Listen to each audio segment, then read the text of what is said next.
Hello friends, learn one Excel formula के workbook की sum average sheet अभी आपके सामने स्क्रीन पर है।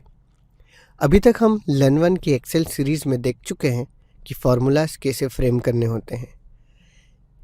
इस लेक्चर में हम देखने वाले हैं कि हम सम, एवरेज और ऐसे कई फंक्शंस को कैसे दूसरे तरीके से यूज़ कर सकते हैं। जैसे कि शीट में मेरे पास मंडे से लेके फ्राइडे तक का एक्सपेंसेस अवेलेबल है। अगर मैं टोटल कैलकुलेट करना चाहता हूँ तो सबसे आसान तरीका जो हम देख चुके हैं वो होगा सम फंक्शन का यूज़ करना, और उसके बाद मैं इन सेल्स को सेलेक्ट कर लूँ और एंटर करूँ तो मुझे इसका सम कैलकुलेट होके मिल जाएगा।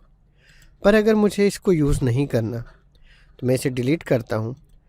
होम टैब पे आप देख सकते हैं हमारे पास एक ऑप्शन है ऑटो सम। जैसे ही मैं इस पर क्लिक करता हूँ वो बाय डिफ़ॉल्ट इसके लेफ़्ट साइड के सारे सेल्स को सेलेक्ट करके एक सम फंक्शन के अंदर डाल देता है, और जैसे ही मैं एंटर प्रेस करूँगा मुझे इसका सम मिल जाएगा।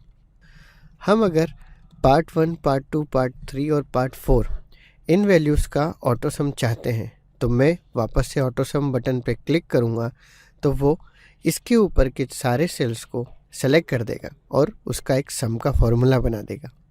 सो मीनिंग ये हुआ कि ऑटो सम जो है वो अपने लेफ़्ट और अपने ऊपर वाले सारे सेल्स की वैल्यू का सम करके नीचे वाले सेल में दे देता है।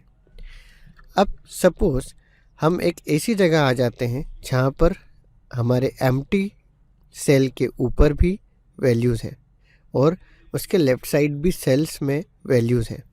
सो इस केस में ऑटो सम कैसे वर्क करेगा? तो अगर मैं ऑटो सम करता हूँ तो वो बाय डिफ़ॉल्ट सबसे पहले उसकी ऊपर की वैल्यूज़ को सेलेक्ट करके देगा। अगर मैं ऊपर की वैल्यूज़ का सम नहीं चाहता हूँ तो मैं अपने माउस से मैन्युअली साइड वाली सेल्स को सेलेक्ट करके एंटर प्रेस कर दूँगा।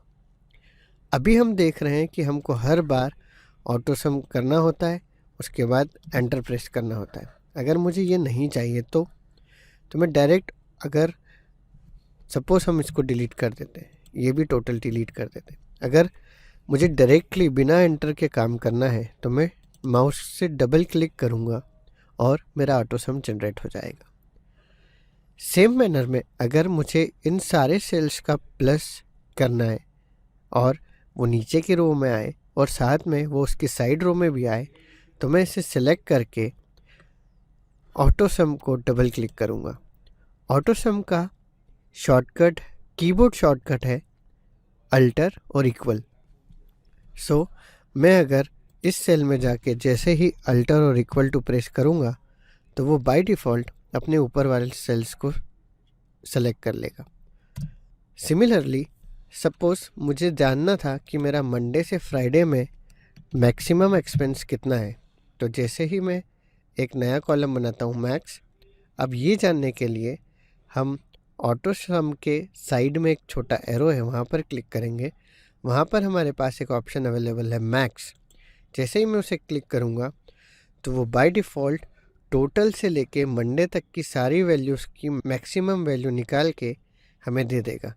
पर मुझे टोटल वैल्यू को इसमें इंक्लूड नहीं करना तो मैं अपने माउस से सेलेक्ट करके मंडे तक की सेल्स को हाईलाइट कर सकता हूँ। जैसे ही मैं एंटर करूँगा मुझे मिल जाएगा कि 60 is the maximum value from Monday to Friday. यह ऑटो सम बटन हमें फार्मूला टैब के अंदर भी अवेलेबल होता है। जैसे कि अगर मुझे यहाँ पर इन चारों पार्ट की मिनिमम वैल्यू निकालनी है तो मैं इनको सेलेक्ट करूँगा। ऑटो सम के नीचे एक एरो पे क्लिक करके मीन को सेलेक्ट करूँगा तो मुझे इन चारों की मिनिमम वैल्यू यहाँ पर मिल जाएगी। सो इस वे में अगर हम ऑटो सम को यूज़ करते हैं तो हमारे पास मैक्सिमम, मिनिमम, सम और एवरेज निकालना बहुत आसान हो जाता है। अब सपोज़ मुझे इन दो वैल्यू को इस वैल्यू के साथ और इन चारों वैल्यू को सम करना है अलग अलग तरीके से, तो मैं कैसे करूँगा? तो मैं यहाँ पर क्लिक करता हूँ और ऑटो सम को सेलेक्ट करता हूँ तो वो बाय डिफ़ॉल्ट जो भी हमको सिलेक्शन देता है हम उसको भूल जाएंगे। हम अपनी 2 वैल्यूज़ को सेलेक्ट करेंगे, उसके बाद कॉमा लगाएंगे, फिर नेक्स्ट 2 वैल्यूज़ को सेलेक्ट करेंगे, फिर कॉमा लगाएंगे और जो भी वैल्यूज़ हमको अलग जगह से सेलेक्ट करनी है उसको कॉमा से सेपरेट करके सिलेक्ट करेंगे और जैसे ही एंटर करूँगा तो मेरे पास यहाँ पर आप देखेंगे तो सब अलग अलग वैल्यूज़ का सम होके आ गया।